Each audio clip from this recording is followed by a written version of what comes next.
How you doing, everybody? I'm Scott Jelinek with the Master Investor Academy, and today I just wanted to do a question and answer video for you on an email I got, and it made me realize that I really didn't explain something as thoroughly as I should have for people that are new and not fully understanding it. And this video was the ugly side of wholesaling, and I got an email, and I'm just going to basically read you some of the questions in case you had these same concerns so I can go over the answers with you. The first thing that he asked, he said, of the seller side HUD technique to avoid a seller explosion, am I correct that this method might only be in play with a HUD assignment or double closing? Now I guess I take things for granted that I assume everybody knows, and I need to stop doing that, because a HUD is a settlement statement. It's basically your HUD 1. Every time you do a closing, that's just the settlement statement that outlines all your numbers. It has nothing to do with a HUD house or HUD homes for sale. Nothing at all to do with any of that. And I guess I should have clarified. Your HUD 1 is basically, it's just your settlement statement at a closing.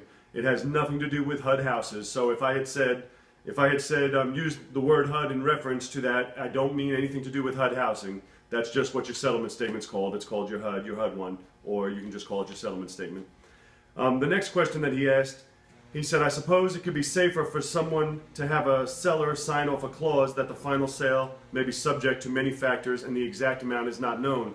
And again, I answered that's completely unnecessary, because the exact amount to your seller is known and the exact amount from your buyer is known. The only variance is how much is your assignment fee.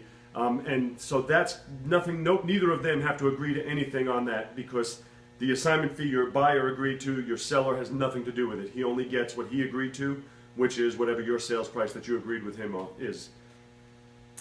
The next thing he said was, your remedy may not protect the wholesaler or middleman from a curious seller who later goes to the courthouse to check and verify his version of how much it sold for when it be there eventually, is what he was asking me.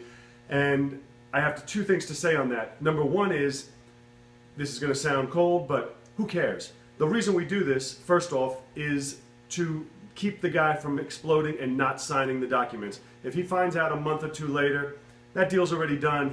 He got everything he agreed to. Our buyer got everything they agreed to. Just because we made money in the process, that's our business. It has nothing to do with him. However, the real answer to that question is no. He will not find out. It's not going to be at the tax records.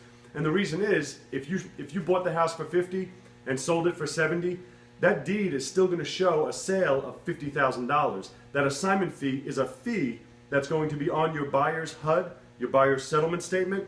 However, it's not going to be on the deed. The deed is going to show a sale of $50,000. So even if that seller was to go back to the courthouse and look up the sale, it's going to show exactly as he knew it was. The $50,000 sale is what's going to show in the tax records.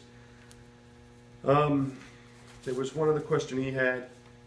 He was saying, couldn't he go back, or couldn't he get mad if he was to go back and talk to the buyer and subtract out the difference of the amount? But again, I clarified, that amount is not going to be in there. All that he's going to see on his settlement statement is going to be the exact things he agreed to in his contract, and all he's going to see if he went back to look at the tax records is going to be the exact price, even though it would be of no relevance to him at that point anyway, but it would be the exact price and sale that he agreed to.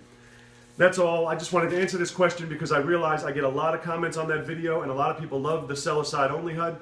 However, I don't know if I was clear enough about it for new people to understand, first of all, that a HUD has nothing to do with HUD housing, and I just wanted to clear that up for you. I wanted to start answering some questions for you guys on video, so if anybody has any questions that they would like answered for you, you can either email them to me at scott@uglyscott.com, or you can probably just comment down below on this video, and I'll go ahead and make a video answering it for you.